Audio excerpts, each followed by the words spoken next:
প্রিয় খামারি ভাইরা, আসসালামু আলাইকুম। আজকের বিষয় হচ্ছে যারা নতুন কালচারে যাবেন। যেহেতু জানুয়ারি মাস শেষের দিকে আমরা হচ্ছে ফেব্রুয়ারির মাঝামাঝি হচ্ছে যারা হচ্ছে পাঙ্গাস চাষ করি, তেলাপিয়া চাষ করি, আমরা হচ্ছে সাধারণত কালচারে যাই। যাদের হচ্ছে পুরাতন পোনা আছে। আর যাদের হচ্ছে নতুন পোনা তারা একটু পরে যায়। যাদের চাপের মাসটা আছে তারা হচ্ছে যে আমরা একদম ফেব্রুয়ারির ১ম সপ্তাহে হচ্ছে পুকুর প্রস্তুত করে ফেলি। আমরা পুকুর প্রস্তুতের বিষয়টা আমরা হয়তো অনেকেই ওইভাবে জানি না।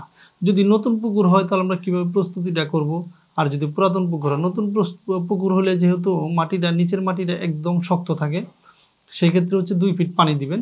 পানি দেওয়ার পরে অবশ্য ২ ফিট পানি দেওয়ার আগে প্রথম হচ্ছে শুকনার ভিতরে প্রতি শতাংশতে ৫০০ গ্রাম চুন দিবেন। এরপর ২ ফিট পানি দিবেন। ২ ফিট পানি দেওয়ার পরে হচ্ছে প্রতি শতাংশতে ২০০ গ্রাম লবণ দিবেন।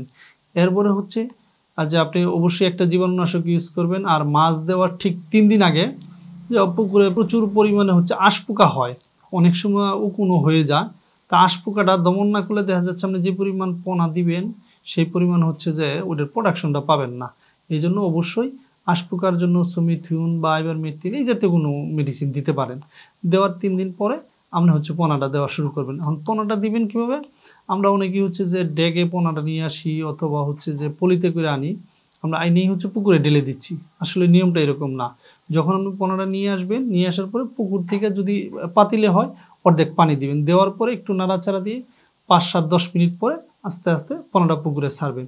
আর যদি পলিতে হয়, পলিতে যেহেতু অক্সিজেন থাকে, অক্সিজেন দিয়ে নিয়ে আসা হয়। এরপরে পলিটা হচ্ছে পুকুরে ফালায় রাখেন। আধা ঘন্টা পরে আস্তে আস্তে ছাড়েন। পানিটা দেওয়ার ঠিক কিছুক্ষণ পরেই, আধা ঘন্টা পরেই হচ্ছে যে আপনি অক্সিজেন ট্যাবলেট দিয়ে দিবেন। প্রতি শতাংশতে ৩ থেকে ৪টা অক্সিজেন ট্যাবলেট দিয়ে দিবেন। অক্সিজেন ট্যাবলেট দেওয়ার পরে আপনি ভিটামিন সি আর এনজাইম এই ২টা অবশ্যই দিতে হবে। যেহেতু মাছ অনেক দূর থেকে আসে, এই জন্য মাছটা দুর্বল হয়ে যায়, বা এক পুকুর থেকে আরেক পুকুরে যা, এই জন্য মাছের শরীরটা দুর্বল হয়ে যায়। এই জন্য এনার্জি যেমন আপনার সেপ্রু বা আপনার ভিটামিন সি এই জাতীয় কোনো না কোনো কিছু আপনাকে ইউজ করতে হবে। এরপরে আসেন, যদি পুরাতন পুকুর হয় তাহলে কি করবেন? পুরাতন পুকুর হইলে যেহেতু অনেক বেশি কাদা টাদা থাকে, যদি আপনি পারেন একবারে শুকাই ফেলান, শুকাই ফেলে ১০ দিন ৮ দিন রোদ লাগান। রোদ লাগানোর পরে আপনি হচ্ছে যে চুন লবণ দিয়ে শুরু করেন। আর যদি কোনো কারণে একবারে না শুকাইতে পারেন, সেই ক্ষেত্রে হচ্ছে আপনি ২ ফিট বা ৩ ফিট পানি রেখে আপনি হচ্ছে প্রথমে হচ্ছে চুন লবণটা দেন। প্রতি শতাংশতে ৩ থেকে ৫০০ গ্রাম চুন দিবেন। এরপরে ২০০ গ্রাম লবণ দিবেন।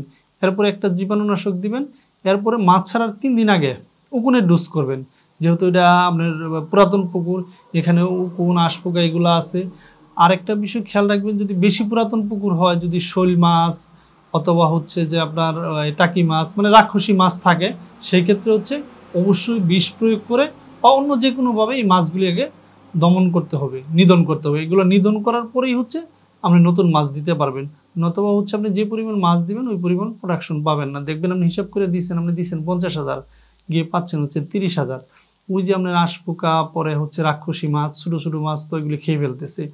এই জন্য নতুন পুকুরের ক্ষেত্রে, পুরাতন পুকুরের ক্ষেত্রে অবশ্যই হচ্ছে যে আপনি একদম পুকুরটা ক্লিন করতে হবে বা বিষ দিয়ে মাছগুলি মেরে ফেলতে হবে। এরপরে চুন লবণ দিতে হবে। চুন লবণের পরে হচ্ছে একটা জীবাণুনাশক দিতে হবে। জীবাণুনাশক দিয়ে হচ্ছে মাছ ছাড়ার ঠিক ৩ দিন আগে আপনি হচ্ছে উকুনের একটা ডোজ করতে হবে। এরপরে হচ্ছে নিয়ম অনুযায়ী আপনি মাছ দিবেন, পরিমাণ মতো মাছ দিবেন। কি মাছ দিবেন? এছাড়াও যদি মাছ ছাড়ার অন্য কোনো পুকুর প্রস্তুতির অন্য কোনো বিষয় নিয়ে যদি কোনো কথা থাকে, আপনারা সরাসরি আমাদের সাথে যোগাযোগ করতে পারেন, আমাদের হেল্পলাইনে যোগাযোগ করতে পারেন।